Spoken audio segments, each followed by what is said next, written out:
Hello all, అందరూ ఎలా ఉన్నారు? ఇండియాలో టిక్టాక్ బ్యాన్ అయిన తర్వాత అలాంటి యాప్సే మన ఇండియన్స్ కొన్ని క్రియేట్ చేశారు. అందులో కొన్ని 4 మేజర్ ప్లాట్ఫామ్ గురించి మాట్లాడదాం. అందులో ఒకటి మోజ్, జోష్, ఎంఎక్స్ టకాటక్, చింగారి. వచ్చిన కొత్తలో ఈ 4 ప్లాట్ఫామ్స్ కంటెంట్ క్రియేటర్స్ని, అంటే ఆల్రెడీ టిక్టాక్లో ఫేమస్ అయిన వాళ్ళందరినీ తీసుకొచ్చి మంత్లీ ఈవెంట్స్ చేసి వాళ్ళతో వాళ్ళ ప్లాట్ఫామ్ని అయితే ప్రమోట్ చేయించుకున్నారు. మరి అలాంటి సోషల్ మీడియా ప్లాట్ఫామ్స్ ఇప్పుడు ఏమైనాయి, ఎక్కడికి వెళ్ళినాయి? ఈ 4 ప్లాట్ఫామ్లు కనుమరుగవడానికి ఒకటే రీజన్, అదే లైవ్. ఫర్ ఎగ్జాంపుల్ మోజ్ యాప్ని తీసుకుందాం. దాంట్లో నాకు 8 lakhs ఫాలోవర్స్ వరకు ఉన్నారు. అయితే అందులో నేను కంటెంట్ క్రియేట్ చేసినందుకు నాకు వీక్లీ వాళ్ళైతే రెవెన్యూ జనరేట్ చేసేవాళ్ళు. వీళ్ళు ఏంటంటే కంటెంట్ క్రియేటర్స్ని ఒక రీజన్లో ఉన్న కంటెంట్ క్రియేటర్స్ అందరినీ గ్యాదర్ చేసి వాళ్ళకు మేనేజర్ని పెట్టి ప్రతిరోజు ప్రతి వారం ఈ కంటెంట్ చేయండి అని చెప్పేవాళ్ళు మాకు.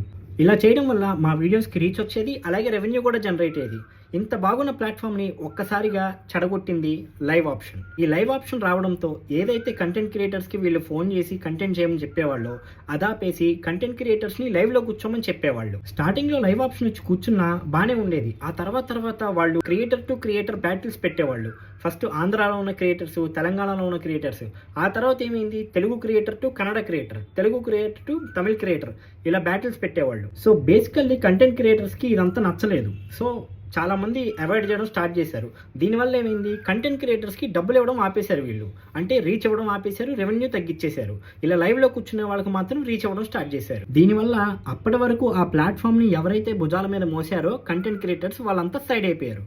సో అప్పుడు ఎంటర్ అయ్యారు మిగతా వాళ్ళు. వీళ్ళు ఏంటంటే బూతులు మాట్లాడతా, గలీజ్ వీడియోస్ చేస్తా, లైవ్లో కూర్చొని బూతులు మాట్లాడుకుంటూ ఆ ప్లాట్ఫామ్లో డబ్బులు సంపాదించేవాళ్ళు లైవ్లో కూర్చొని. తర్వాత మెల్లమెల్లగా షార్ట్స్ ఫీడ్లో కూడా కంటెంట్ క్రియేటర్స్ వీడియోస్ కంటే ఈ 3rd grade వీడియోస్ వచ్చేవి. బూతులు అన్నీ లైక్ కాన్ సైట్లో ఉండే వీడియోస్ లాంటివన్నీ వచ్చేవి.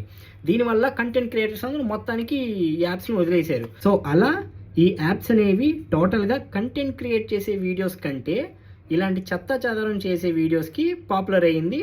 దానివల్ల అవి కనుమరుగైపోయినాయి. ఇప్పుడు ఈ సోదంతా మీకు ఎందుకు చెప్తున్నా అనుకుంటున్నారా? ఏం లేదండి, మొన్న నైట్ నిద్రపోతే యూట్యూబ్ ఓపెన్ చేశా. యూట్యూబ్ లైవ్లో కొంతమంది లైవ్లో ఉన్నారని చెప్పి ఓపెన్ చేశా.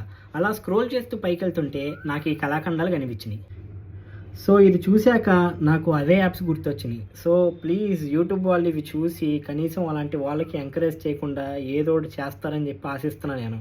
ఎలా అయితే కాపీ కంటెంట్కి అలాగే లెస్ ఎఫర్ట్స్ ఉన్న వీడియోస్కి మీరు మానిటైజ్ చేయమని చెప్పారో, ఇలాంటి వీడియోస్ కూడా మానిటైజేషన్ లేకుండా అసలు వాళ్ళ అకౌంటే లేకుండా చేస్తారని మనస్ఫూర్తిగా కోరుకుంటూ సైనింగ్ ఆఫ్. Bye bye.